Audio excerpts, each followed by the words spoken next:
ప్రజ్ఞ ట్యుటోరియల్స్కి స్వాగతం.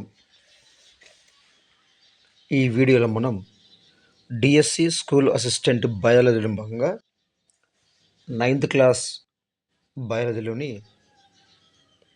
వ్యవసాయ ఉత్పత్తులు సవాళ్ళు అటువంటి 8వ పాఠ్యాంశంలోని కొన్ని ముఖ్యాంశాలు చూద్దాం. ఈ యొక్క వీడియోలో గత డిఎస్సిలో అదేవిధంగా టెట్లో నుండి బిట్స్ కూడా చెప్పడం జరుగుతుంది కనుక ఖచ్చితంగా ఈ యొక్క వీడియోను స్కిప్ చేయకుండా చివరి వరకు చూసే ప్రయత్నం అయితే చేయండి. వీడియో నచ్చితే తప్పనిసరిగా లైక్ చేయడానికి ప్రయత్నం చేయండి. వ్యవసాయ ఉత్పత్తులు. మనం 8వ తరగతి జీవశాస్త్రంలో మరి మొక్కల నుండి ఆహార ఉత్పత్తి అనే పాఠ్యాంశంలో మనం వ్యవసాయ పనుల గురించి మనం నేర్చుకున్నాం. అంటే వ్యవసాయాన్ని ఏ విధంగా చేస్తారు రైతులని, ఆ యొక్క విషయాలను ఈ యొక్క వ్యవసాయ పనులు అనేటువంటి అంశము మనం నేర్చుకున్నామండి. అయితే ఈ యొక్క వీడియోలో ఈ యొక్క వ్యవసాయ పనుల వల్ల మరి వచ్చేటువంటి ఉత్పత్తులు లేదా దిగుబడిని మనం ఈ యొక్క వ్యవసాయ ఉత్పత్తులు అంటాము. ఈ యొక్క వ్యవసాయ ఉత్పత్తులను ఏ విధంగా మనం సాధించాలో ఈ యొక్క పాఠ్యాంశంలో మనం నేర్చుకోవడం జరిగింది.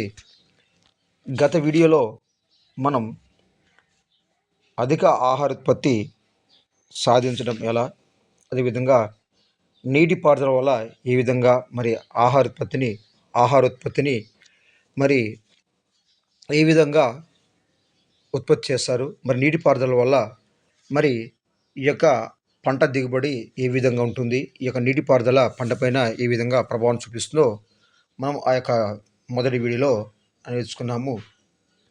ఈ యొక్క వీడియోలో మరి మొక్క అనేది అదేవిధంగా పంట యొక్క ఉత్పత్తి కూడా మనం నేర్చుకున్నాం.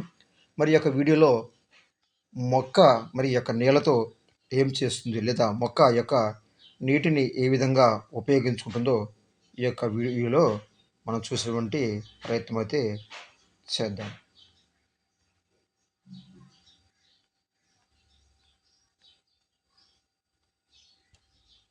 రైట్, మనం ఇంతకుముందు వీడియోలో అధిక ఆహార ఉత్పత్తిని సాధించడానికి నేల యొక్క సాగు విస్తీర్ణాన్ని పెంచాలని, ప్రస్తుతం సాగులో ఉన్నటువంటి ఈ యొక్క నేలలోనే అధిక ఉత్పత్తిని సాధించడానికి మరి అధిక దిగుబడి చెట్టు వంగడాలను పెంచాలని అదేవిధంగా పంట మార్పిడి చేయాలని, అదేవిధంగా మిశ్రమ పంటలను పండించాలని, అదేవిధంగా ఈ యొక్క పద్ధతిలో మరి దీర్ఘకాలిక పంటల కంటే ఈ యొక్క స్వల్పకాలిక పంటలను ఉన్న నేలలో మనం పండించినట్లయితే అక్కడ ఎక్కువగా మరి ఈ యొక్క పంట అనేది ఉత్పత్తి అవుతుందని మనము నేర్చుకున్నాము.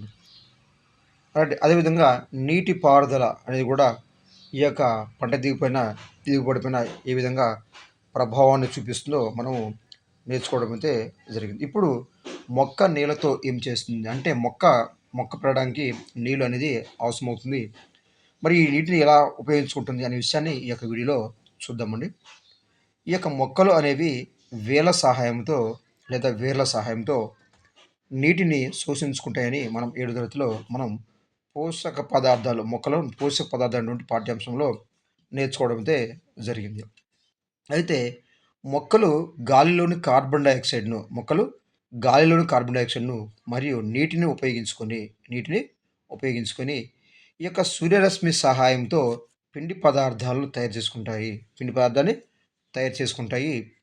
ఈ పిండి పదార్థం అనేది ఒక రకమైన నుండి కార్బోహైడ్రేట్గా మనం చెప్పవచ్చు. ఈ యొక్క మొక్కలు ఏం చేస్తారంటే ఈ యొక్క గాలిలో ఉన్నటువంటి ఈ యొక్క కార్బన్ డైఆక్సైడ్ను అదేవిధంగా నీటిని తీసుకొని అదేవిధంగా సూర్యరశ్మి సహాయంతో మరి అదేవిధంగా ఆ యొక్క మొక్కలు ఉన్నటువంటి ఆ యొక్క పత్రహరితను ఉపయోగించుకొని ఈ యొక్క మొక్కలు అనేవి పిండి పదార్థాన్ని తయారు చేసుకుంటాయి. ఈ యొక్క పిండి పదార్థం అనేది ఒక రకమైన కార్బోహైడ్రేట్గా మనము చెప్పవచ్చు. అయితే వివిధ రకాల చక్కెరలు అదేవిధంగా సెల్యులోజ్ కూడా మరి కార్బోహైడ్రేట్లే. వివిధ రకాలంటే అంటే సుక్రోజ్, అదేవిధంగా ప్రకృతిలో నుండి కొన్ని చక్కెరలు నుండి సుక్రోజ్, అదేవిధంగా ప్రకృతి ఇవి కూడా చక్కెరలే. మరి ఈ చక్కెరలు కూడా మరి కార్బోహైడ్రేట్లే. అదేవిధంగా ఈ యొక్క సెల్యులోజ్ కూడా కార్బోహైడ్రేట్గా మనము చెప్పవచ్చు. అంటే ఇక్కడ ఏం చెప్తున్నామంటే వివిధ రకాలైన చక్కెరలు అంటే సుక్రోజ్, ఫ్రక్టోజ్ వంటి చక్కెరలు, అదేవిధంగా సెల్యులోజ్ కూడా కార్బోహైడ్రేట్‌లే. రైట్. ఇక్కడ మొక్కలు ఏ విధంగా నీటిని ఉపయోగించుకున్నాయో మనం చూద్దామండి. 100 గ్రాముల నీరు అనేది 260 గ్రాముల కార్బన్ డయాక్సైడ్ చెరిజేపుతుందండి. ఎన్ని గ్రాములండి? 100 గ్రాముల నీరు అనేది 200 గ్రాముల కార్బన్ డయాక్సైడ్ చెరిజరిపి 180 గ్రాముల కార్బోహైడ్రేట్ ఏర్పడుతుందండి. 200 100 గ్రాముల నీరు, అదేవిధంగా 200 గ్రాముల కార్బన్ డయాక్సైడ్‌తో చర్య జరుపుతుంది. చర్య జరిపి ఏమవుతుందంటే 180 గ్రాముల కార్బోహైడ్రేట్ అనేది మొక్కలో ఏర్పడుతుందని ఒక పరిశోధనలో నిరూపించబడుతుంది. రైట్. అయితే కానీ మొక్క వేళ్ళ ద్వారా శోషించుకున్నటువంటి నీటినంతటిని అంటే మొక్క వేళ్ళ ద్వారా మరి ఎంత నీరైతే శోషించుకుంటుందో లేదా శోషించుకున్నటువంటి లేదా గ్రహించినటువంటి తీసుకున్నటువంటి ఈ యొక్క నీటినంతటిని ఈ యొక్క కార్బోహైడ్రేట్ తయారీకి వినియోగించుకోలేదండి. మరి ఏమవుతుందంటే ఈ యొక్క మొక్కలో మరి ఎక్కువ శాతం నీరు అనేది ఆవిరి రూపంలో బయటపోతుందండి. అంటే ఆవిరి రూపంలో ఈ యొక్క పత్రం ద్వారా బాష్పోత్సర్గం ప్రక్రియలో ఈ యొక్క ఆవిరి రూపంలో బయటపోవడం అనేది జరుగుతుంది. దీనికోసమని ఒక చిన్న ప్రయోగాన్ని చేద్దామండి. ఫస్ట్ ఏంటిదంటే మనం ఆరోగ్యంగా ఉన్నటువంటి కుండీలో పెరుగుతున్నటువంటి ఒక మొక్కను తీసుకోవాలండి.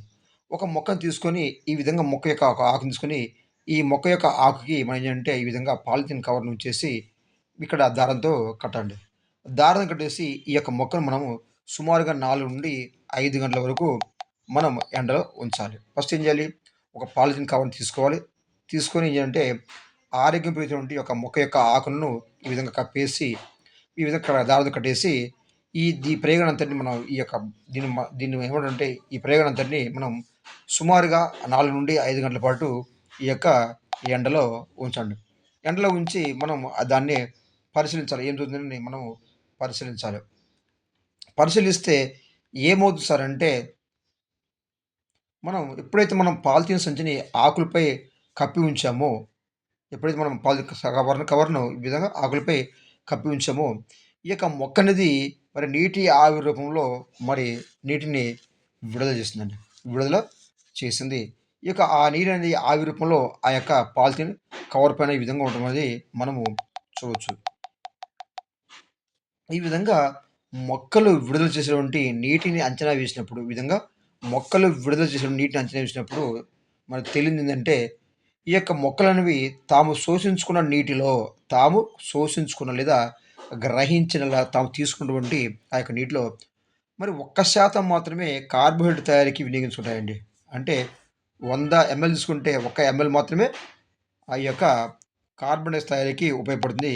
మిగతా 99% ఏముందంటే ఈ యొక్క ఆవిరి రూపంలో బయటికి రావడం అనేది జరుగుతుంది. అదండి. మరి మొక్కలు అనేవి తాము శోషించిన నీటిలో 1% మాత్రమే ఈ యొక్క కార్బోహైడ్రేట్ తయారీకి ఉపయోగించుకుంటాయి. అంటే ఒక మొక్క 1 లీటర్ నీరు శోషించుకుంటే 100 మిల్లీలీటర్లు నీటి మాత్రమే ఈ యొక్క కార్బోహైడ్రేట్ తయారీకి ఉపయోగించుకుంటుంది. మిగతా 990 మిల్లీలీటర్లు అనేది ఈ యొక్క ఆకుల గుండా ఈ యొక్క నీటి ఆవిరి ఈ యొక్క ఆకుల గుండా నీటి ఆవిరి రూపంలో ఈ యొక్క నీరు బయటకి పోవడం జరుగుతుంది. ఈ విధంగా నీరు అనేది నీటి ఆవిరి రూపంలో బయటికి పోవడం అని అంటే బాష్పోత్సీకమటము. ఈ యొక్క బాష్పోత్సకం అనేది పత్రాల్లో ఉన్నటువంటి పత్ర రంధ్రాల ద్వారా ఈ యొక్క బాష్పోత్సక ప్రక్రియ అనేది జరుగుతుంది. అంటే నీరు అనేది చాలా తక్కువ శాతం మాత్రమే ఈ యొక్క మొక్కలు కిరణజన్యకు సంయుక్తకు ఉపయోగించుకుంటాయి. అంటే వాటికి ఉపయోగించుకుంటాయి. మిగతా నీరంతా కూడా మరి బయటికి పోవడం అనేది జరుగుతుంది. మరి ఇది మొక్క యొక్క నీరు ఈ విధంగా ఉపయోగించుకుంటూ మనం చూసామండి. ఇక నెక్స్ట్ పోతే మరొక ఆసక్తికరమైనటువంటి అంశాన్ని చూద్దామండి. మొక్కల్లో అధికంగా విడుదలయ్యే నీరు అనేది మొక్కలలో అధికంగా విడుదలయ్యేటి ఈ యొక్క నీరు అనేది ఈ యొక్క ఆకుల నుండి మాత్రమే విడుదలవుతుంది.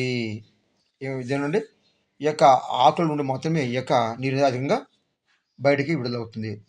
మొక్కల ఆకులు క్రింది తలంపై సూక్ష్మ రంధ్రం అంటే మొక్కల యొక్క ఆకు యొక్క ఇది ఆకు అనుకుంటే ఈ యొక్క ఆకు యొక్క ఇది పైభాగం ఉంటే దీని యొక్క క్రింది భాగంలో మరి ఏముందంటే ఈ యొక్క ఆకుల పైన కింది భాగంలో ఏముంటదంటే సూక్ష్మమైనటువంటి రంధ్రాలుంటాయి. ఈ రంధ్రాలు మనం అంటే పత్ర రంధ్రాలు అంటామట. ఈ ఆకుల పైన ఉండే రంధ్రాలు మనం అంటే పత్ర రంధ్రాలు అంటాము. ఈ యొక్క పత్ర రంధ్రాల ద్వారానే నీరనేది ఆవిరైపోతుంది. అంటే నీరు అనేది ఇక్కడ 1000 ఎంఎల్ అంటే 1000 ఎంఎల్ తీసుకుంటే మరి 10 ఎంఎల్ 10 అంటే ఒక శాతం అంటే 10 ఎంఎల్ ఉపయోగపడుతుంది. ఈ యొక్క 990% ఎంఎల్ నీరనేది ఎక్కడవుతుందో ఈ యొక్క పత్ర రంధ్రాల ద్వారా ఈ యొక్క నీరనేది మరి ఆవిరైపోవడం అనేది జరుగుతుంది. ఈ విధంగా మొక్కలు ఉన్నటువంటి తీసుకున్న నీరనేది పత్రాల ద్వారా బయటికి పోతుంది. దీన్ని మనము బాష్పోత్సర్గం అని అంటాం. రైట్. వాతావరణంలో అధిక ఉష్ణోగ్రత ఉన్నప్పుడు వాతావరణంలో అధిక ఉష్ణోగ్రత ఉన్నప్పుడు అధిక పరిమాణంలో నీరు ఆవిరైపోతుందండి. అంటే వాతావరణంలో ఇక నీరు అనేది ఎక్కువగా ఉండటం వల్ల ఏమవుతుందంటే ఈ యొక్క నీరనేది మరి ఎక్కువగా ఆవిరైపోతుంది. ఎందుకు ఆవిరైపోతుంది సార్ అంటే, ఆ నీరు వేడెక్కడం వల్ల ఏమవుతుందంటే, ఈ యొక్క పత్రరంధ్రాల్లో ఉండి బయటికి పోవడం వల్ల ఈ యొక్క నీరనేది ఎక్కువగా ఆవిరైపోద్ది. మరి ఇలాంటి పరిస్థితిలో ఇలా నీరు అనేది మొక్క నుండి మరి వ్యర్థంగా పోతే మొక్క చనిపోతుంది కాబట్టి, ఇలాంటి పరిస్థితుల్లో పత్రరంధ్రాలు అనేవి మూసుకుపోవడం ప్రారంభిస్తాయి. ఈ యొక్క పత్రరంధ్రాల గుండా మరి ఇక నీరు అనేది బయటికి పోతా ఉన్నప్పుడు ఏమంటే, ఈ యొక్క ఆకంతటి ఈ విధంగా వడలిపోయి మరి మొక్క చనిపోతుంది కాబట్టి ఈ యొక్క పత్రరంధ్రాల గుండా నీరనేది అధికంగా బయటికి పోకుండా, ఈ పత్రరంధ్రం ఈ యొక్క పత్రం నుండి ఈ యొక్క పత్ర రంధ్రాలనేవి మరి మూసుకోవడం అనేది అదే విధంగా మూసుకోవడం అనేది జరుగుతుంది. ఈ యొక్క పత్రరంధ్రాలు ఈ విధంగా మూసుకోవడం వల్లనే ఇలా ఈ విధంగా మూసుకోవడం వల్ల ఏమవుతుందంటే, నీరు అనేది అంటే నీరు అనేది బయటికి ఆవిరి రూపంలో బయటికి వెళ్ళకుండా ఈ యొక్క పత్రరంధ్రాలు మూసుకోవడం అనేది అరికడతాయి. ఈ విధంగా నీరు అనేది బయటికి పోకుండా ఈ యొక్క పత్రరంధ్రాలు అనేవి ఉపయోగపడుతుంటాయి. నెక్స్ట్ అదేవిధంగా మొక్కలనేవి ఈ యొక్క నీటిని కాకుండా ఇక్కడ కిరణజన్య సంయుక్త జరగాలంటే ఇక్కడ కార్బన్ అదేవిధంగా నీరండి. అంటే కార్బన్ డయాక్సైడ్, CO2 ప్లస్ నీరు కావాలండి. అంటే 6CO2 12H2 అనుకున్నాం మన 10th క్లాస్‌లో. రైట్. ఈ విధంగా కార్బన్ అదేవిధంగా మరి నీరు అనే 2 కలిస్తేనే అక్కడ కిరణజన్య సంయుక్త జరిగి పిండి పదార్థం ఏర్పడుతుంది. రైట్. మరి ఈ యొక్క మొక్కల పోషణ పాఠంలో 7th క్లాస్‌లో ఈ యొక్క మొక్కలనేవి కార్బన్ డయాక్సైడ్‌ని శోషించుకుంటాయని మనం తెలుసుకున్నామండి. ఈ యొక్క కార్బన్ డయాక్సైడ్ కూడా పత్ర రంధ్రాల ద్వారానే ఈ యొక్క పత్రాంతర కణజాలంలోకి ప్రవేశిస్తాయండి. మొక్కలు ఈ యొక్క కార్బన్ డయాక్సైడ్‌ని మరి శోషించుకుంటే ఎలా అంటే పత్ర రంధ్రాల ద్వారా. ఈ యొక్క పత్రరంధ్రం ద్వారా ఈ కార్బన్ డయాక్సైడ్ వచ్చేసి ఈ యొక్క పత్రాంతర కణజాలంలోకి ప్రవేశించడం అనేది జరుగుతుంది. నెక్స్ట్ మరి వాతావరణం వేడిగా ఉన్నప్పుడు ఏమంటే ఈ యొక్క పత్ర రంధ్రాలు అనేవి మూసుకుంటాయి. అందువల్లనే ఈ యొక్క నీరు అనేది మరి బాష్ప రూపంలో బయటికి పోకుండా ఈ యొక్క పత్ర రంధ్రాలు మూసుకొని ఈ యొక్క పత్రానికి మొక్కకు సహాయపడతాయి. మొక్కలు నేల నుండి పోషక పదార్థాలను మరి నేరుగా శోషించుకోలేవండి. మొక్కలనేవి నేల నుండి పోషక పదార్థాలను నేరుగా శోషించుకోలేవు. నీటిలో కరిగి ఉన్న నీటిలో కరిగి ఉన్నటువంటి పోషకాలు మాత్రమే ఇవి వేళ్ళ ద్వారా శోషించుకుంటాయి. ఏవండి ఈ యొక్క వేళ్ళు ఈ యొక్క నీటి ఎలా తీసుకుంటాయి అంటే నీళ్ళు కలిగినటువంటి పోషకాలను ఈ యొక్క వేళ్ళ ద్వారా శోషించుకుంటాయి.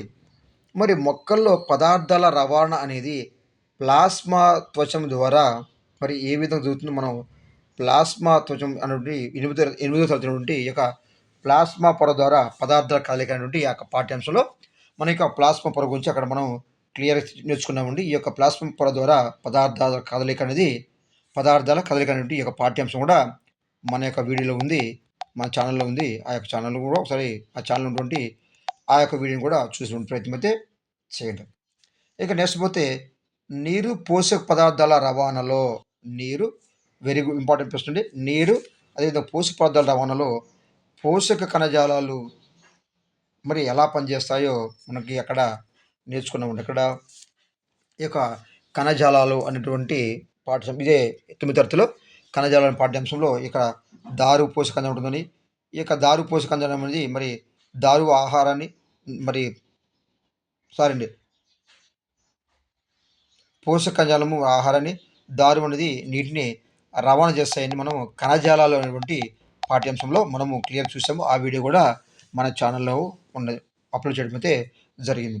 రైట్. ఈ విధంగా పోషక కణజాలాలు, అదేవిధంగా ఈ యొక్క నీరు పోషక పదార్థాల రవాణాలో ఈ యొక్క దారువు, అదేవిధంగా పోషక కణజాలాలు అనేవి ఎలా ఉపయోగపడతాయి మనం నేర్చుకోవడం అయితే జరిగింది. మరి ఈ యొక్క నీరు, అదేవిధంగా పోషక పదార్థాల రవాణాలో ప్రత్యేకంగా ఈ యొక్క నాళికా పుంజులనేవి ప్రధాన పాత్ర వహిస్తాయండి. ఈ యొక్క పోషక కణజాలను, ఆ యొక్క పోషక పదార్థాలను, అది నీటిని మరి మొక్కకు అందజేయడానికి ఈ మొక్కలో ఉన్నటువంటి ఈ యొక్క నాళికా పుంజులనేవి ప్రధాన పాత్ర వహిస్తాయి. అదేవిధంగా మొక్కల్లో బాష్పోత్సీకం జరగడానికి ఈ యొక్క దారు, అదేవిధంగా పోషక కణజాలం కూడా ఉపయోగపడుతుంది. మొక్కల్లో ఈ యొక్క బాష్పోకం జరగడానికి ఈ యొక్క దారు, పోషక కణజాలం కూడా ఉపయోగపడితే జరుగుతుంది. ఇకపోతే వ్యవసాయానికి ప్రధానంగా నీరు అనేది అవసరము.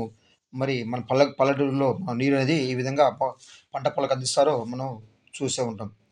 అంటే అదేవిధంగా వరి, గోధుమ, వరి, గోధుమ, అదేవిధంగా చెరుకండి. వరి, గోధుమ, చెరకు పంటలు అధికంగా నీటి వస్తు ఉన్న ప్రదేశాల్లో పండించడం మాత్రమే అనుకూలంగా ఉంటాయి. కాబట్టి వీటిని మనం వర్షాధార పంటలు అనొచ్చండి. అంటే నీరు అనేది ఎక్కువగా ఉండాలి. ఏ పంటలకి?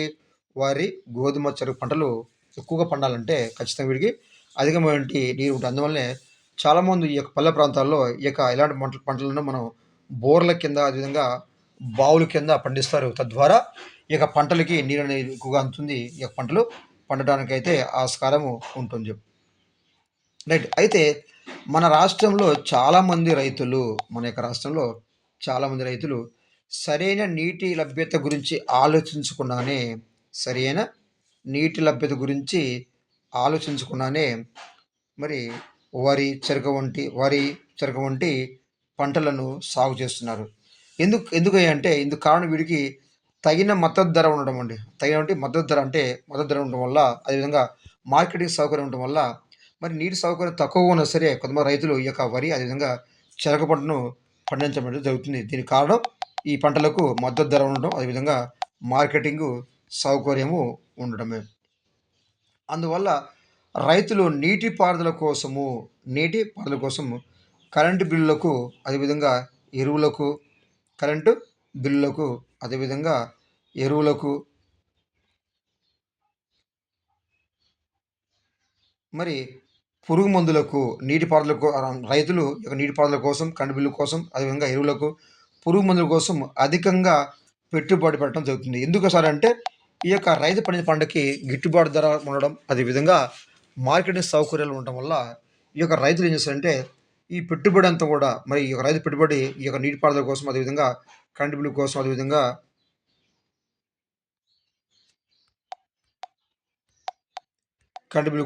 అదేవిధంగా పురుగు మందుల కోసం అధికంగా పెట్టుబడడం జరుగుతుందండి. మరి నీరు సరిగా లభ్యం కాని ప్రదేశాల్లో ఆరుతడి పంటలు పండించడం ప్రయోజనకరంగా ఉంటుందని వ్యవసాయ అధికారులు చూస్తున్నారండి. అంటే నీరు తక్కువ ఉన్న ప్రాంతంలో ఏముంటుంది, ఈ యొక్క ఆరుతడి పంటలు, అంటే నీరు తక్కువ ఉన్న పంటలను పండించడం అనేది ప్రయోజనకరమని ఈ యొక్క వ్యవసాయ అధికారులు సూచిస్తున్నారు. అంతేకాకుండా ఇలాంటి ప్రదేశాలు వివిధ రకాల వ్యవసాయం, నీటి ఆదాయం పద్ధతులు పాటించాల్సి ఉంటుంది. కాబట్టి ఈ యొక్క ఆరుతడి పంటల్లో మరి నీరు అనేది సరిగా లభ్యం కాని ప్రదేశాల్లో ఈ యొక్క ఆరుతడి పంటలు పండించవలసిన అవసరం ఉంది. ఇక నెక్స్ట్ పోతే నీటి వృధాను అరికట్టడానికి బిందు సేద్యము అనేది అత్యంత ప్రయోజనకరమైన పద్ధతి అండి. నీటి వృధాను అరికట్టడానికి అడగొచ్చు. నీటి వృధాను అరికట్టడానికి అత్యంత ప్రయోజనకరమైన పద్ధతి అంటే మనం బిందు సేద్యం అండి. మీ యొక్క బిందు సేద్యంలో దీన్ని మనం డ్రిప్ ఇరిగేషన్ అంటాము. ఈ యొక్క బిందు సేద్యం పద్ధతిలో నీరు అనేది చిన్న చిన్న గొట్టాల ద్వారా మరి సరఫరా అవుతుంది. ఈ గొట్టాలకు అక్కడక్కడ సన్నటి రంధ్రాలు ఉంటాయి. ఈ రంధ్రాల గుండా నీరు అనేది చుక్కలు పడుతుంది. కాబట్టి ఈ నీరు అనేది వృధా కాకుండా మొక్కలకు అందించబడుతుంది. అంటే నీరు తక్కువగా ఉన్న ప్రదేశాల్లో ఈ యొక్క బిందు సేద్యాన్ని వాడాలి. అంటే బిందు సేద్యం అంటే ఏంటంటే, ఉదాహరణ ఇప్పుడు ఇలా పైప్ ఉందండి. ఇలా పైప్ ఉంది. ఇటు పక్క పైప్ ఉంటుంది. రైట్. ఇక్కడేమో ఇవన్నీ మొక్కలు ఉంటాయండి. ఇవన్నీ మొక్కలు ఉంటాయి.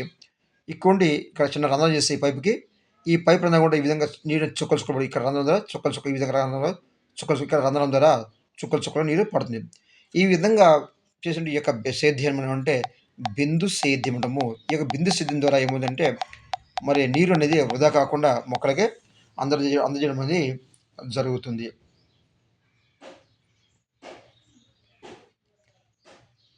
ఇక నెక్స్ట్ పోతే తెలంగా సారీ అండి. అదేవిధంగా ఇది నీరు.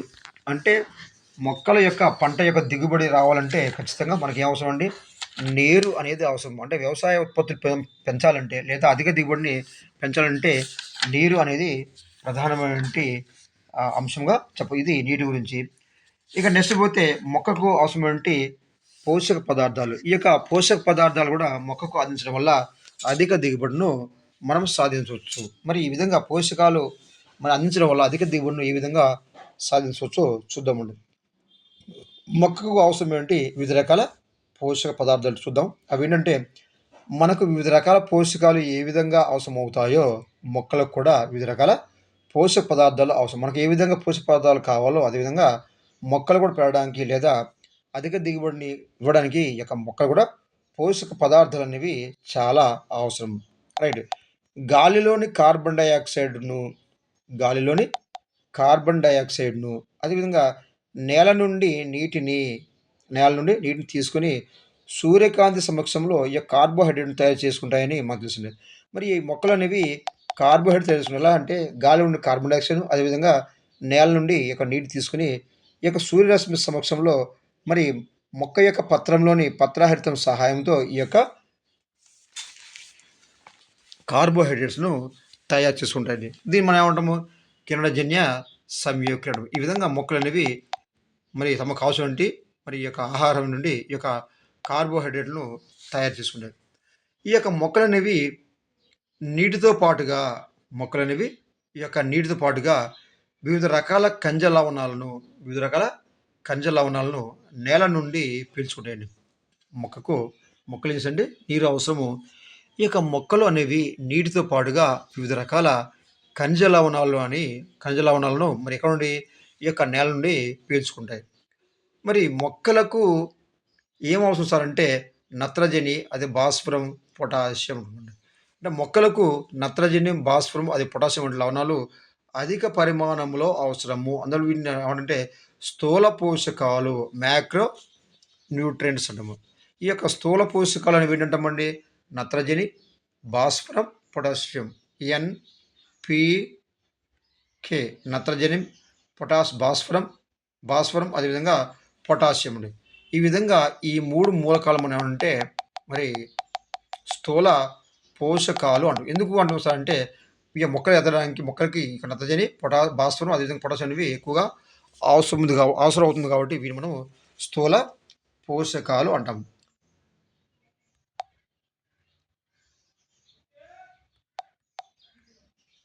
రైట్.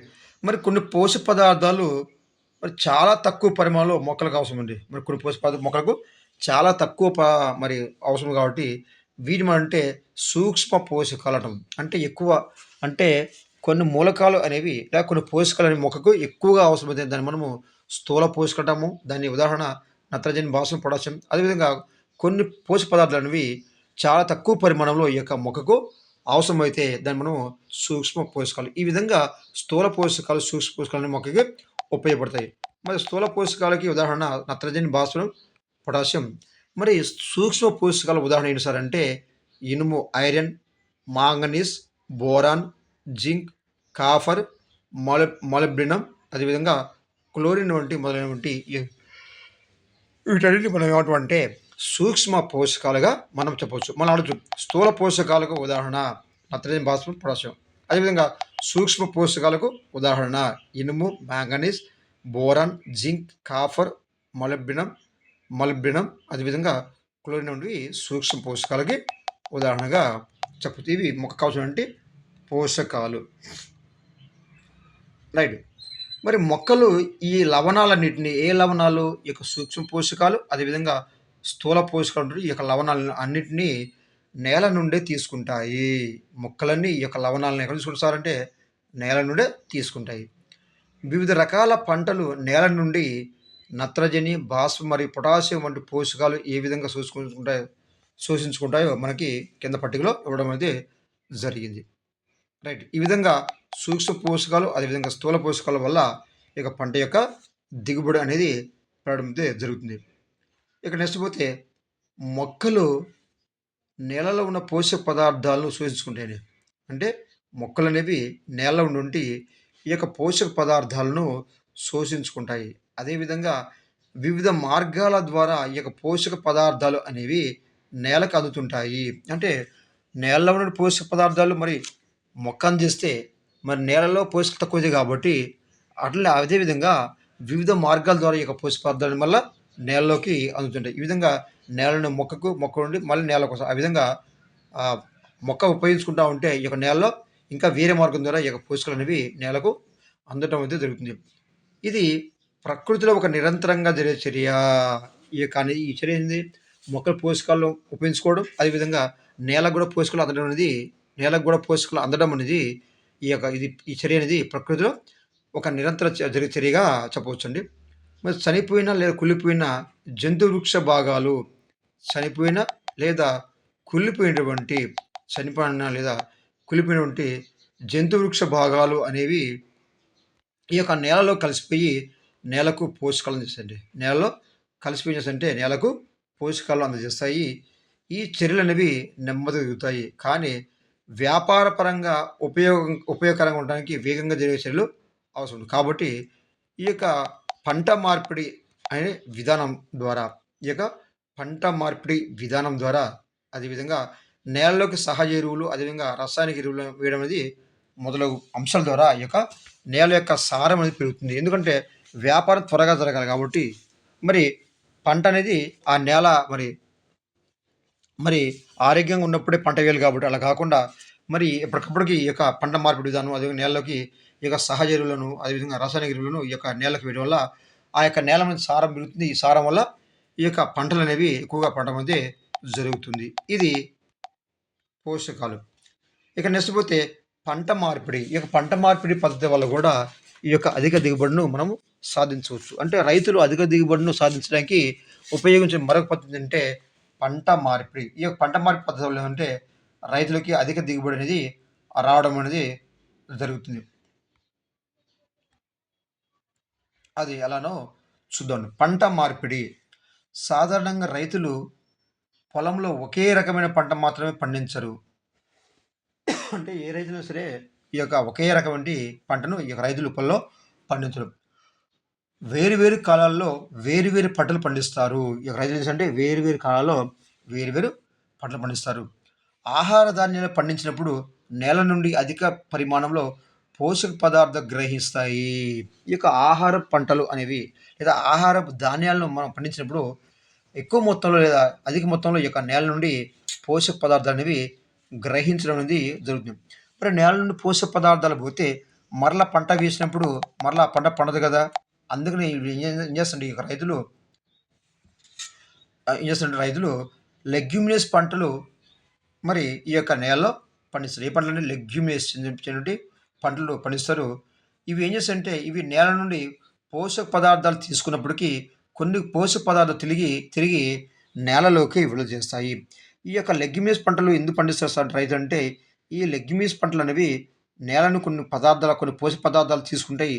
అయినా సరే మరి నేలలోకి కొన్ని రకాల పోషక పదార్థాలను మరి తిరిగి ఈ యొక్క నేలలోకి విడుదల చేస్తాయి. కాబట్టి ఈ యొక్క లెగ్యూమినస్ అదేవిధంగా చిక్కుడు చేసినటువంటి ఈ యొక్క పంటలు పండించడం వల్ల ఏమవుతుందంటే మరలా నేలలో నత్రజని సంబంధిత లవణాల స్థాయి అనేది పెరుగుతుంది. నత్రజని సంబంధిత ఈ విధంగా రైతులు అనేవి నేల యొక్క సారాన్ని పెంచడానికి, అధిక దిగుబడిని సాధించడానికి ఈ యొక్క పంట మార్పిడి పద్ధతిని ఉపయోగిస్తారు. అంటే ఒక సంవత్సరంలో ఒక పంట, మరొక సంవత్సరంలో ఒక పంటను పండిస్తారు. నెక్స్ట్ మరి పంటకి ముఖ్యమైన పోషకాలు ఏంటి సార్ అంటే నత్రజని, భాస్వరం, పొటాషియం అండి. నత్రజని, భాస్వరం అనేటువంటివి ముఖ్యమైన మరి పోషకాలుగా చెప్తాము ఈ యొక్క పంట యొక్క మొక్కలకి. అంటే పంట పండాలంటే ఎక్కువగా నత్రజని, భాస్వరం, విధంగా పొటాషియం అనేటువంటి మాత్రం ఉండాలి. ఇక నెక్స్ట్ పోతే పోషక పదార్థాలు ఉపయోగించుంటాయి ఇక్కడ ఇక్కడ నత్రజని, భాస్వరం, అదేవిధంగా ఇంకా పొటాషియం ఇచ్చాడు చూద్దాం. నత్రజని, ఈ యొక్క నత్రజనిలో ఏమవుతారంటే కొత్త ఆకులు ఏర్పడడం, అదేవిధంగా పుష్పాలు వేగంగా వస్తాయండి. కొత్త ఆకులు కొత్త ఆకులు మరి రావడం, అదేవిధంగా పుష్పాలు వేగం పడడం అనేది జరుగుతుంది. మరి భాస్వరం వల్ల ఏమొస్తారంటే భాస్వరం ఇది మన ఫాస్ఫరస్ అంటాము. వేళ్ళు నీటి నేలలోకి చొచ్చుకొని పోవడానికి వేళ్ళు అనేవి నేలకు ఏ నీళ్ళు అంటే ఏ వేళ్ళు అంటే పంట మొక్కల యొక్క వేర్లు అనేవి నేలకు చొచ్చుకొని పోవడానికి, అదేవిధంగా నేలలోని పోషక పదార్థాలను వేగంగా శోషించుకోవడానికి నేలలోని పోషక పదార్థాలను వేగంగా శోషించుకోవడానికి ఏమవుతుందంటే భాస్వరం అవసరం అవుతుంది. ఇక నెక్స్ట్ పొటాషియం ఎందుకు అవసరం సార్ అంటే క్రిమి కీటకాల నుండి రోగ నిరోధక శక్తిని పెంపొందించడం. అంటే మొక్కల్లో రోగ నిరోధక శక్తి పెంచాలంటే ఖచ్చితంగా పొటాషియం ఉండాలి. ఈ పొటాషియం అనేది క్రిమి కీటకాల నుండి రోగ నిరోధక శక్తిని పెంపొందించడం, అదేవిధంగా వాసన రంగు వాసన రంగు అదేవిధంగా రుచి పెంచడం, అంటే పంట యొక్క వాసన అది రంగు అదేవిధంగా రుచి పెంచడం కోసం ఈ యొక్క పొటాషియంను ఉపయోగిస్తుంది. ఈ విధంగా నత్రజని, భాస్వరం, పొటాషియం అనేది మొక్కలకు వివిధ రకాలుగా ఉపయోగపడతాయి. మరి నేలలోని పోషక పదార్థాలను నివారించడానికి నేలలోని పోషక పదార్థాలను లేదా పోషక పదార్థాల లోపాలను నేలలో సారాన్ని అంగు చెప్పమాట నేలలోని సారాన్ని లేదా పోషక పదార్థాల లోపాలను నివారించడానికి ఈ యొక్క రైతులు ఏం చేస్తుంటే ప్రత్యామ్నాయ పంటలను సాగు చేస్తుంది. ప్రత్యామ్నాయ పంటలు అంటే పండించే పంట కాకుండా వేరే పంటను పండించడం అయితే జరుగుతుంది. ఒక రైతు తన పొలంలో 5 సంవత్సరాల నుండి చెరకు పంటను పండిస్తున్నాడు. మరో రైతు మొదటి సంవత్సరం చెరకు, రెండవ సంవత్సరము మరొక పంటను లేదా వరిని పండిస్తున్నాడు. ఒక రైతు ఏమో ఏం చేశాడంటే ఒక సంవత్సరం ఏమో 5 సంవత్సరాలు చెరుకు పంట పండించి కంటిన్యూస్గా 5 సంవత్సరాలు ఈ యొక్క చెరకు పంటను పండించాడు ఒక రైతు. మరో రైతు ఏంటంటే మొదటి సంవత్సరము చెరకు పంట పండించాడండి. ఏం చేశాడంటే మొదటి సంవత్సరంలో ఈ యొక్క మరొక రైతు ఏంటంటే మొదటి సంవత్సరంలో ఈ యొక్క చెరకు యొక్క పంటను పండించాడు. అదేవిధంగా రెండవ సంవత్సరంలో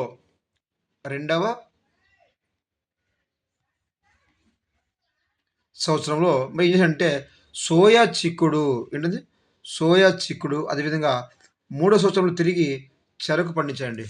మరి ఈ విధంగా పండించడం వల్ల ఏ రైతుకు అధిక దిగుబడి వస్తుందంటే రెండవ రైతు, అంటే ఏ రైతు అయితే రెండో సంవత్సరం మరి మొదటి సంవత్సరంలో వరి చెరకు పండించి రెండో సంవత్సరంలో సోయా చిక్కుడు, మూడో సంవత్సరంలో మరి తిరిగి చెరకు ఏ విధంగా పండించాడో అలాంటి రైతు మాత్రమే అధిక దిగుబడిని మరి పొందే అవకాశం అయితే ఉన్నది. లేకపోతే ఒక రైతు లేదా ఒక పొలంలో ఒకే రకమైన పంట సాగు చేసిన తర్వాత ఒక పొలంలో ఒకే రకమైన పంట సాగు చేసిన తర్వాత వేరే రకమైన పంటను సాగు చేయడాన్ని మనం అంటే పంట మార్పిడి అంటాము. ఏంటి సార్ పంట మార్పిడి అంటే ఒక రైతు ఒక రకమైన పంటను సాగు చేసి ఒక సంవత్సరంలో మరొక సంవత్సరంలో వేరే రకమైన పంటను సాగు చేస్తే అంటే పంట యొక్క మార్పిడి, అంటే ఒకసారి ఒక పంటను మరోసారి మరో పంట పండిస్తే రైతు దాని మనం అంటే పంట మార్పిడి అంటామండి. ఏమంటే మనం పంట మార్పిడి అంటాము. ఈ పంట మార్పిడిలో కొన్ని పద్ధతులు ఉన్నాయండి. పంట మార్పిడిలో కొన్ని పద్ధతులు ఉన్నాయి. ఆ పద్ధతులు కింద ఉన్నాయి, మనం ఒకటి చూసేద్దామండి. రైట్. పంట పండిన తర్వాత మినుములు వేరుశనగ సాగు చేయడం. పంట పండిన తర్వాత మినుములు వేరుశనగ సాగు చేయడం. అదేవిధంగా పొగాకు పంట ఏ పంట అండి సారీ వరి పంట పండిన తర్వాత అండి. వరి పంట పండిన తర్వాత వరి పంటను ఒక సంవత్సరం పండిస్తారు. ఒక సంవత్సరం ఇక రెండో సంవత్సరంలో మరి ఈ యొక్క మినుములు కానీ వేరుశనగ కానీ పండిస్తారండి. నెక్స్ట్ ఇది వెరీ ఇంపార్టెంట్. వరి పండిన తర్వాత పంట మార్పిడిలో ఏ పంటను పండిస్తారంటే వరి పండిన తర్వాత మినుములు వేరుశనగ సాగు చేస్తారు. అదేవిధంగా పొగాకు పండిన తర్వాత మిరప సాగు చేస్తుంది. అంటే ఇవి కూడా పంట మార్పిడి. ఒక సంవత్సరం పొగాకు, ఒక సంవత్సరం మిరప, ఈ విధంగా జరుగుతుంది. కాబట్టి దీన్ని మనం పంట మార్పిడము. వరి పండిన తర్వాతనేమో మినుములు వేరుశనగ పండిస్తారు. పొగాకు పండిన తర్వాత మిరప సాగు చేస్తారు. అదేవిధంగా మొక్కజొన్న పండిన తర్వాత వరి సాగు చేయడం అనేది జరుగుతుంది. ఈ విధంగా పంటలను మార్చి వ్యవసాయం చేయడం జరుగుతుంది కాబట్టి దీన్ని మనం పంట మార్పిడి అంటాము. పంట మార్పిడి. మరి పంట మార్పిడి వల్ల కలిగే లాభాలు ఏంటి సార్ అంటే, పంట పొలాల్లో ఎక్కువ సార్లు వరి, గోధుమ వంటి ధాన్యాలు సాగు చేస్తే నేల పోషకాలు తొందరగా హరించిపోతాయండి. నేల పోషకాలు తొందరగా హరించిపోతాయి కాబట్టి, అదే చిక్కుడు జాతి పంటలను అదే చిక్కుడు జాతి పంటలు సాగు చేస్తే తక్కువ మోతాదులో పోషకాలు వినియోగం కావడమే కాక నేలలో నత్రజని శాతం కూడా పెరుగుతుంది కాబట్టి సాధారణంగా ఈ విధంగా పంట మార్పిడిని చేయడం అనేది రైతులు చేయడం అయితే జరుగుతుంది. ఇది పంట మార్పిడి వల్ల లాభాలు. ఇక నెక్స్ట్ మిశ్రమ పంటలను సాగు చేయడం.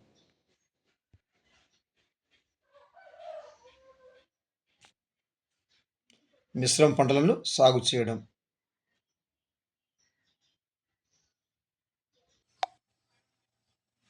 నెక్స్ట్ మిశ్రమ పంటలు. ఒకే పంట పొలంలో ఒకటి కంటే ఎక్కువ రకాల పంటలను పండిస్తే మనం ఏమంటామంటే మిశ్రమ పంటలు అంటాము. మరొకసారి చూద్దామండి. ఒకే పొలంలో ఒకటి కంటే ఎక్కువ రకాల పంటలను పండిస్తే దాన్ని మనం ఏమంటాం మిశ్రమ పంటలు అంటారు. ఈ విధమైన మిశ్రమ పంటలు పండించడం వల్ల ఏమవుతుందంటే నేల సారవంతం అవుతుంది. మిశ్రమ పంటలు పండించడం ఏమవుతుందంటే నేల అనేది సారవంతం అవుతుంది. నేల నుండి ఒక పంట తీసుకున్న పోషక పదార్థాలను మరొక పంట పునరుత్పత్తి చేయగలదు. ఈ విధంగా మిశ్రమ పంటలు పండించడం వల్ల ఏమవుతుందంటే నేల నుండి మరి ఒక పంట తీసుకుంటే ఈ యొక్క పోషక పదార్థాలను మరొక పంట అనేది మరొక పంట తిరిగి ఉత్పత్తి చేయగలదు. దీన్ని మనము మిశ్రమ పంటలు అంటాము. అంటే మిశ్రమ పంటలు అంటే ఒకే పంట పొలంలో ఒకటి కంటే ఎక్కువ రకాల పంటలు పండించడం మనం మిశ్రమ పంటలు అంటాము. రైట్. మరి ఏ పంటలను మిశ్రమ పంటలుగా పండిస్తారో మనం చూద్దామండి. ఇది కూడా వెరీ ఇంపార్టెంట్. ఏ పంటలను మిశ్రమ పంటలుగా పండిస్తారో చూద్దాం. సోయా చిక్కులతో కలిపి బఠానీలు సాగు చేయడం. సోయా చిక్కులు అదేవిధంగా బఠానీలు కలిపి మిశ్రమ పంటగా పండిస్తారు.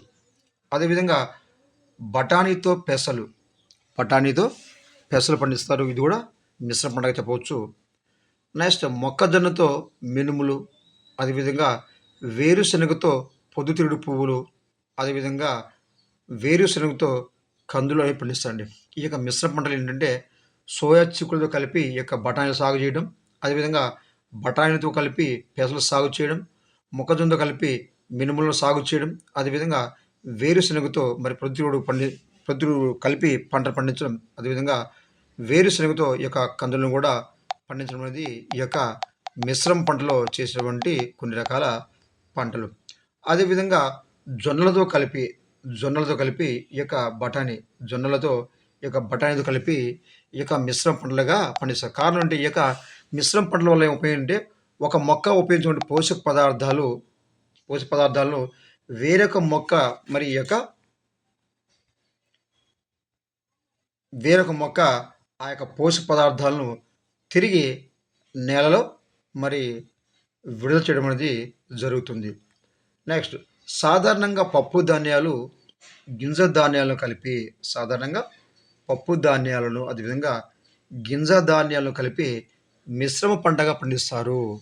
మిశ్రమ పంటగా ఎలా వేటి పండిస్తారంటే పప్పు ధాన్యాలను అదేవిధంగా గింజ ధాన్యాలు రెండింటిని కలిపి ఈ యొక్క మిశ్రమ పంటగా పండిస్తారు. స్వల్పకాలిక పంటలను దీర్ఘకాలిక పంటతో కలిపి సాగు చేస్తారు. అంటే స్వల్పకాలిక పంటలు అదేవిధంగా దీర్ఘకాలిక పంటలతో కలిపి ఈ యొక్క మొక్కలను సాగు చేస్తారు. నిమ్మ, దానిమ్మ, బొప్పాయి వంటి పండ్ల తోటల్లో అదేవిధంగా దానిమ్మ, బొప్పాయి వంటి పండ్ల తోటల్లో ఏం వేస్తారంటే ఈ యొక్క కందులు, అదేవిధంగా మినుములు, అదేవిధంగా పెసలు పంటలను మిశ్రమ పంటలుగా పండిస్తారు. మరొక చూడండి. ఈ యొక్క మిశ్రమ పంటలు ఎలా పండిస్తారంటే పప్పు ధాన్యాలను గింజ ధాన్యాలతో కలిపి ఈ యొక్క మిశ్రమ పంటలుగా పండిస్తారు. ఇక నెక్స్ట్ స్వల్పకాలిక పంటలను దీర్ఘకాలిక పంటలతో స్వల్పకాలిక పంటల నుండి తక్కువ కాలంలో మరి గింజలను ఉత్పత్తి చేసేటువంటి మొక్కలు. ఈ యొక్క స్వల్పకాలిక పంటలను అదేవిధంగా దీర్ఘకాలిక పంటలతో కలిపి సాగు చేస్తారు ఈ యొక్క మిశ్రమ పంటలుగా. అదేవిధంగా నిమ్మ, దానిమ్మ, బొప్పాయి వంటి పండ్ల తోటల్లో ఈ యొక్క కందులు, అదేవిధంగా మినుములు, అదేవిధంగా పెసలు వంటి పంటలను మిశ్రమ పంటలుగా పండించడం అయితే చేస్తారు. ఈ విధంగా రైతులు మిశ్రమ పంటలను పండించి అధిక దిగుబడిని ఉత్పత్తి చేస్తారు. లెగ్యూమినేసి జాతికి చెందినటువంటి పంట మొక్కల వేర్లు బుడపలపై లెగ్యూమినేసి జాతికి చెందినటువంటి మరి ఈ యొక్క పంట మొక్కల యొక్క వేర్లపై చిన్న చిన్న బొడుపులు ఉంటాయండి. చిన్న చిన్న బొడుపులు ఉంటాయి. ఈ బొడుపులను మనం అంటే ఈ యొక్క బొడుపుల్లో వివిధ రకాల బ్యాక్టీరియాలు నివసిస్తాయి. లెగ్యూమినేసి చెందినటువంటి వేరుశెనగ, చిక్కుడు వంటి మొక్కల్లో మరి పంట యొక్క వేర్లపై ఏమిటంటే చిన్న చిన్న బొడుపులు ఉంటాయి. ఈ చిన్న చిన్న బొడుపుల్లో ఏమిటంటే మరి వివిధ రకాల బ్యాక్టీరియాలు ఉంటాయండి. వివిధ రకాల బ్యాక్టీరియాలు ఉంటాయి. ఈ బ్యాక్టీరియాలు అనేవి గాలిలోని నత్రజనిని శోషించుకొని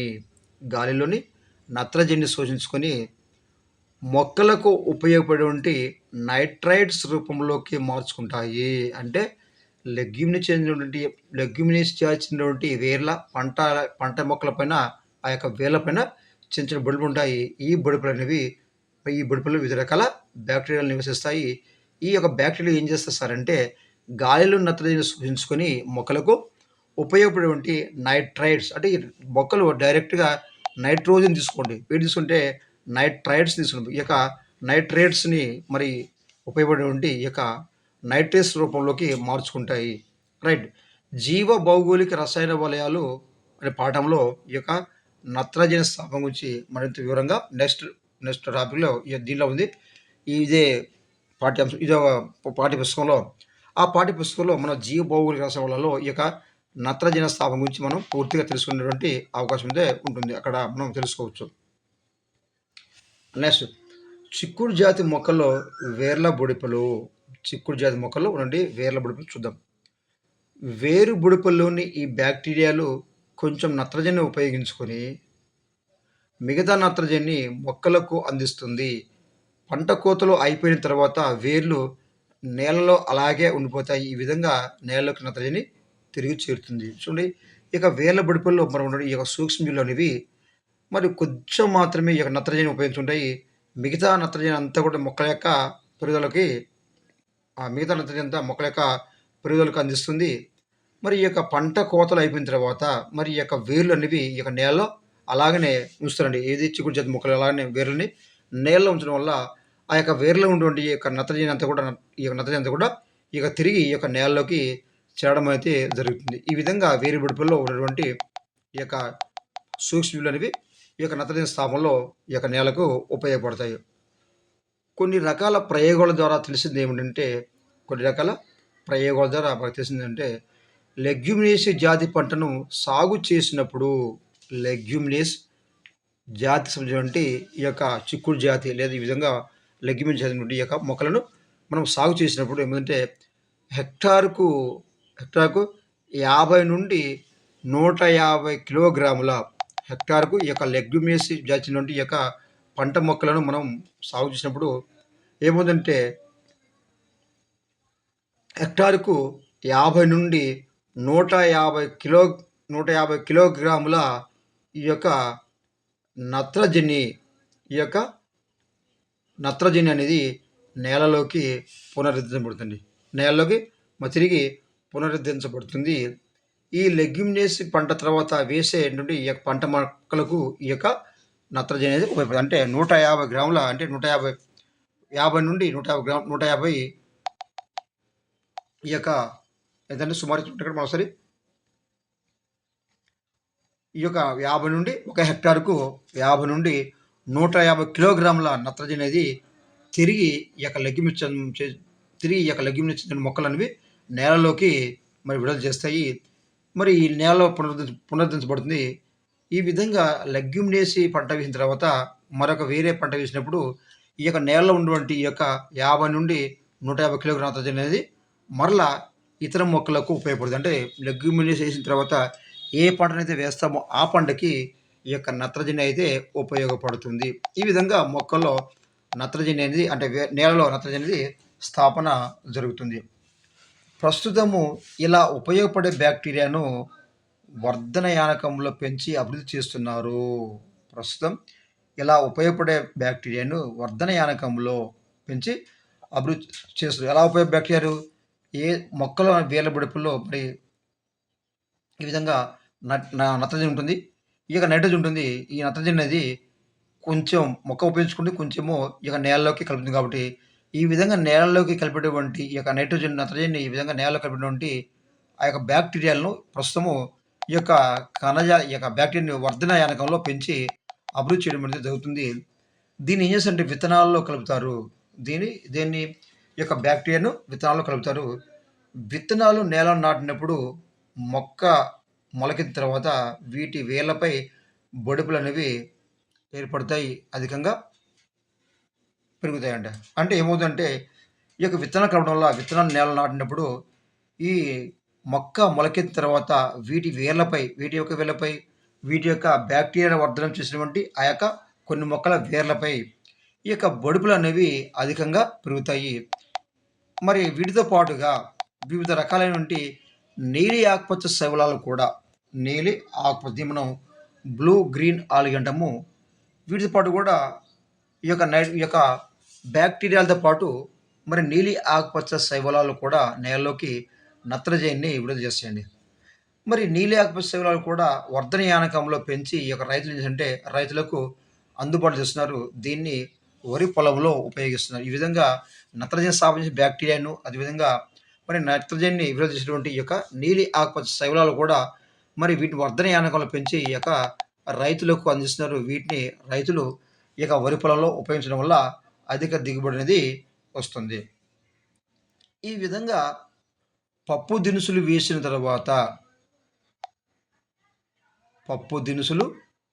వేసిన తర్వాత లెగ్యూమినేసి జాచినటువంటి పంటలు వేయడం ద్వారా ఇతర పంటలు పండించడం వల్ల కోల్పోయినటువంటి ఈ యొక్క నత్రజని అనేది కొంత మేరకు ఈ యొక్క నేల తిరిగి పొందగలుగుతుంది. మరి కానీ పొటాషియం, భాస్వరం లేదా దీని పాస్పరస్ అంటారు.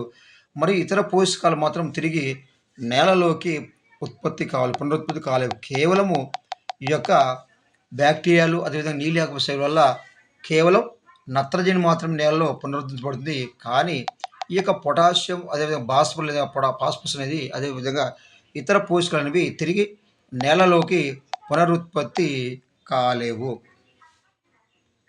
ఇది చిక్కుడు జాతి మొక్కల్లో వేర్ల యొక్క బొడిపండు. ఇక నెక్స్ట్ పోతే సేంద్రియ ఎరువులు. దీన్ని మనము అంటే ఆర్గానిక్ మాన్యూర్స్ అంటాం. ఈ యొక్క సేంద్రియ ఎరువులు అంటే ఏంటంటే మొక్కల జంతువుల నుండి వచ్చేటువంటి అంటే ఆ యొక్క వ్యర్థ పదార్థాలు కుళ్ళింపజేయగల లేదా కుళ్ళిపోగా వచ్చేటువంటి వాటి ఎరువులు మనం అంటే సేంద్రియ ఎరువులు అంటాం. మరి పొలాల్లో మేకలు గొర్రెలు మందలు కట్టివేయడం మనం కొంతమంది చేస్తుంటే ఈ యొక్క పొలాల్లో మేకల్ని అదేవిధంగా గొర్రెలను కట్టివేస్తాం. ఎందుకు అంటే ఈ యొక్క మొక్కలు అదేవిధంగా జంతువుల యొక్క ఈ యొక్క విసర్జిత పదార్థాలు అనేవి కుళ్ళింప చేసినప్పుడు సేంద్రియ ఎరువులు అనేవి ఏర్పడతాయి. ఈ విధంగా పొలాల్లో గొర్రెలు మేకలు కట్టడం వల్ల అవి ఆ యొక్క విసర్జన పదార్థాలు అదేవిధంగా ఆ పొలంలో ఉన్నటువంటి ఆ యొక్క చిన్న మొక్కలు ఇవన్నీ కలిసి ఇవన్నీ కుళ్ళింప చేసి ఏమవుతుంటే సేంద్రియ పదార్థాలు అనేవి ఏర్పడడం జరుగుతుంది. అంటే ఇక్కడ సేంద్రియ పదార్థాలు ఏర్పడడం ఏం కావాలంటే మొక్కలు జంతువుల విసర్జితాలు కుళ్ళింప చేసినప్పుడు ఈ యొక్క సేంద్రియ పదార్థాలు అనేవి ఏర్పడతాయి. కాబట్టి ఈ యొక్క మేకలు గొర్రెలని ఈ యొక్క రైతులు మరి యొక్క పొలాల్లో కట్టివేయడం అనేది మనము చూస్తూ ఉంటాము. ఇది సేంద్రియ ఎరువులండి. మరి ఈ యొక్క సేంద్రియ ఎరువులు అనేవి మంచి పోషక పదార్థాలను నేలకు అందిస్తుందండి. ఈ యొక్క సేంద్రియ ఎరువులు ఏమవుతుంది మంచి పోషక పదార్థాలను నేలకు అందిస్తుంది. దీనివల్ల ఏమవుతుందంటే నేల యొక్క సారవంతం అవుతుంది. నేల అనేది సారవంతం అవుతుంది. ఇలాంటి జీవ ఎరువులు వాడడం వల్ల నేలలో హ్యూమస్ చేరి అంటే మెత్తని మట్టి దాన్ని మనం హ్యూమస్ అంటాము. ఈ యొక్క హ్యూమస్ చేరి నీటిని నిల్వ చేసే శక్తి పెరుగుతుందండి. అంటే మెత్తగా మట్టి ఉన్నప్పుడు మాత్రమే నీటిని ఎక్కువగా నిల్వ చేసుకుంటుంది. దీన్ని మనం మెత్తని మట్టి మనం హ్యూమస్ అంటాము. ఈ విధంగా ఈ యొక్క ఎరువుల ద్వారా ఏమవుతుందంటే ఏది ఈ యొక్క మొక్కలు, జంతువుల యొక్క ఆ యొక్క వాటిని కుళ్ళింపజేసి నేల సారం పెరుగుతుంది. దీనివల్ల ఏముందంటే హ్యూమస్ చేరి అంటే నేల మెత్తగా చేరి ఆ యొక్క పొలంలో నీటిని నిల్వ చేసుకునే శక్తి అయితే పెరుగుతుంది. రైట్. ఈ యొక్క సహజ సేంద్రియ ఎరువులను సాధారణంగా 2 రకాలుగా ఉంటాయండి. ఈ యొక్క సహజ సేంద్రియ ఎరువులు 2 రకాలుంటాయి. ఒకటి ఏంటో అధిక సాంద్రతతో కూడిన సేంద్రియ ఎరువులు.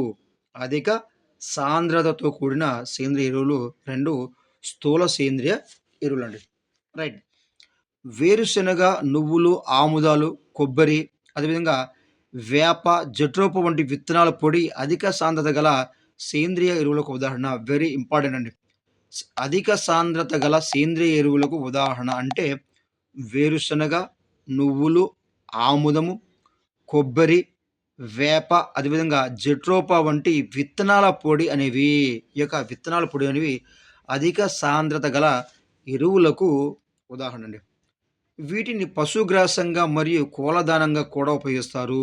వీటిని ఈ యొక్క వేరుశెనగ, నువ్వులు, ఆముదాలు, కొబ్బరి, వేప, జట్రోపా వంటి విత్తనాల యొక్క పొడిని మనం అధిక సాంద్రత కలిగినటువంటి సేంద్రియ అంటాం.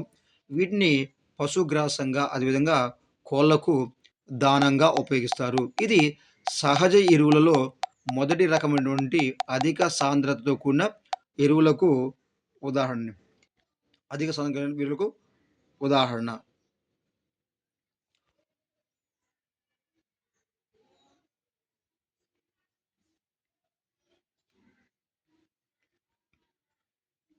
ఇంకా నెక్స్ట్ పోతే పచ్చి రొట్ట ఎరువులు. ఏంటంటే పచ్చి రొట్ట ఎరువులు. దీన్ని మనము గ్రీన్ మాన్యూర్స్ అంటాము. కొన్ని రకాల పంటలను పండించిన తర్వాత కొన్ని రకాల పంటలను పండించిన తర్వాత వాటిని అలాగే నేలలో కలిపివేయడం ఎప్పుడైనా చూసారా? కొన్ని రకాల పంటలు పండిస్తుండే రైతులు కొన్ని రకాల పంటలు పండించేసి, ఆ పంటను గూడా ఆ యొక్క నేలలో వేసి కలిపి దున్నుతారండి రైతులు. ఎందుకంటే, ఆ యొక్క పొలం అనేది సారవంతంగా కావడానికి. మరి ఏ మొక్కలు మరి ఆ యొక్క పంటలు పండించి, మరి మొక్కలు ఆ యొక్క నేలలో కలిపి దున్నుతారు సార్ అంటే, జనుము, అదేవిధంగా ఉలవ, అదేవిధంగా అవిస, అదేవిధంగా అలసంద, పెసర, అదేవిధంగా పిల్లి పెసర. రైట్. ఈ విధంగా జనుము, ఉలవ, అవిస, అలసంద, పెసర, అదేవిధంగా పిల్లి పెసర వంటి పంటలను ఏం చేశారంటే పొలంలో పండించి మరలా వాటిని ఆ పొలంలో కలిపి దున్నడం అయితే జరుగుతుంది. ఈ విధంగా రైతులు ఆ యొక్క పంటలను మరి ఉపయోగించుకోకుండా ఆ యొక్క పంటలన్నింటినీ ఆ యొక్క రైతు ఏం చేశారంటే ఆ యొక్క పొలంలో వేసి దున్నడం అయితే చేస్తారు.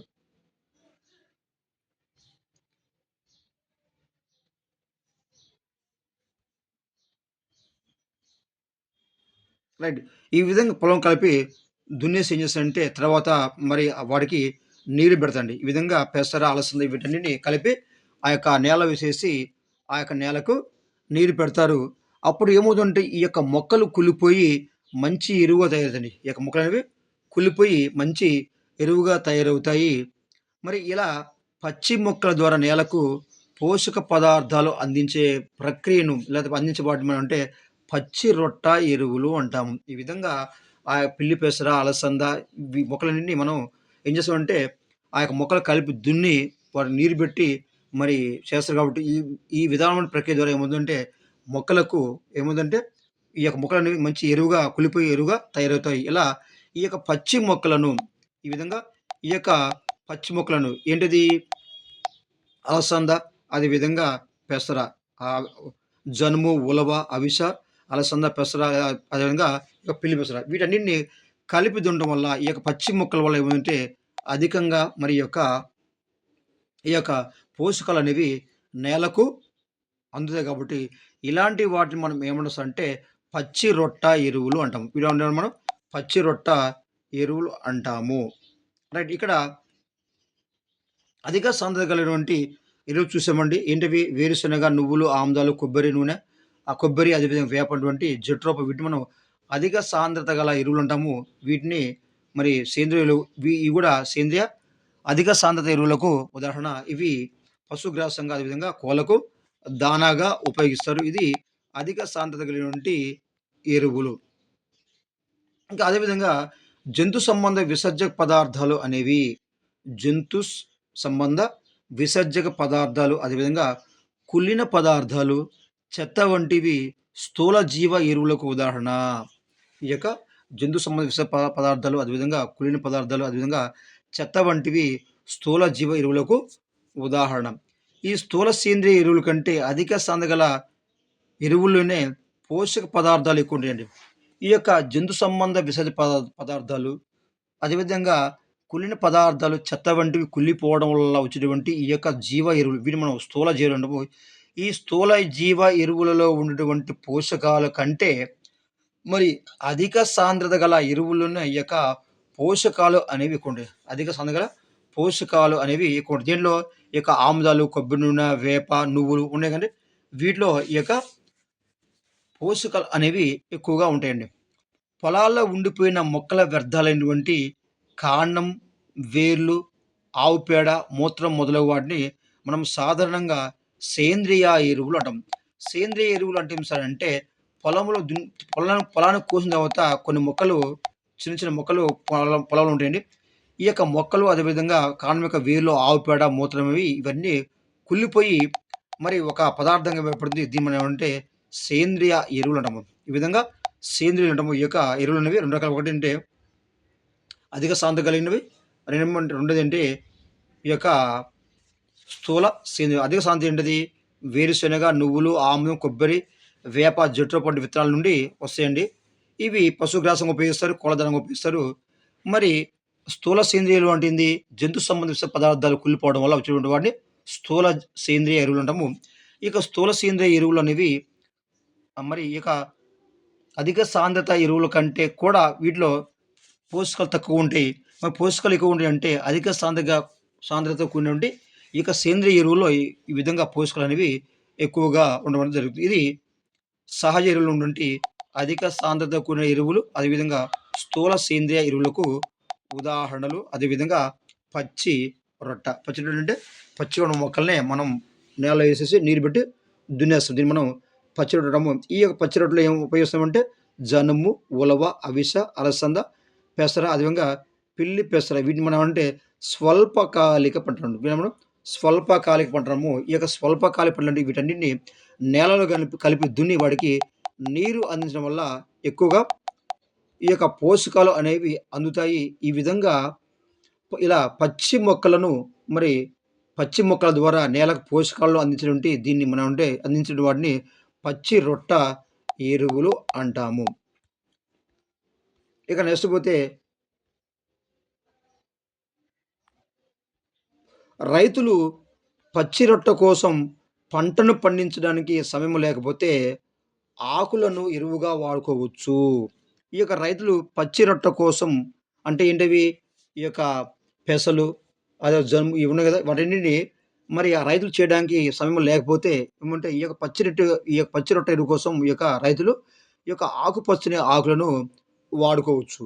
మరి ఏ ఆకులతోనైనా పచ్చి రొట్ట ఎరువును తయారు చేసుకోవచ్చు. అంటే ఏ ఆకుతోనైనా ఈ యొక్క పచ్చి రొట్ట ఎరువులను తయారు చేసుకోవచ్చు. వీటిని మనం అంటే ఆకు ఎరువులు అంటాము. ఏమంటాము? ఆకు ఎరువు అంటే ఆకుతో తయారు చేసేటువంటి ఈ యొక్క పచ్చి రొట్ట ఎరువులను మనం ఏమంటాము? ఆకు ఎరువులు అంటాము. ఇవి పచ్చి రొట్ట ఎరువుల గురించి. ఇక నెక్స్ట్ పోతే పంటలు పండాలంటే భూసార పరీక్షలు చాలా ముఖ్యమండి. పంటలు పంటే భూసార పరీక్షలు చేపించాలి. ఈ యొక్క భూసార పరీక్షలు చేపించడం వల్ల ఏమవుతుందంటే పంట పొలం అనేది మరి ఆ యొక్క మరి సారవంతం ఉందా లేదా అనే విషయాన్ని తెలుసుకొని మనం పంట పండించడానికి లేదా పంట ద్వారా అధికమైన దిగుబడిని మరి ఉత్పత్తి చేయడానికి మరి అనుకూలంగా ఉంటుంది. కాబట్టి ఈ యొక్క అధికమైన పంట పండించడానికి ఖచ్చితంగా రైతులు భూసార పరీక్షను ఖచ్చితంగా చేయించవలసి ఉంటుంది.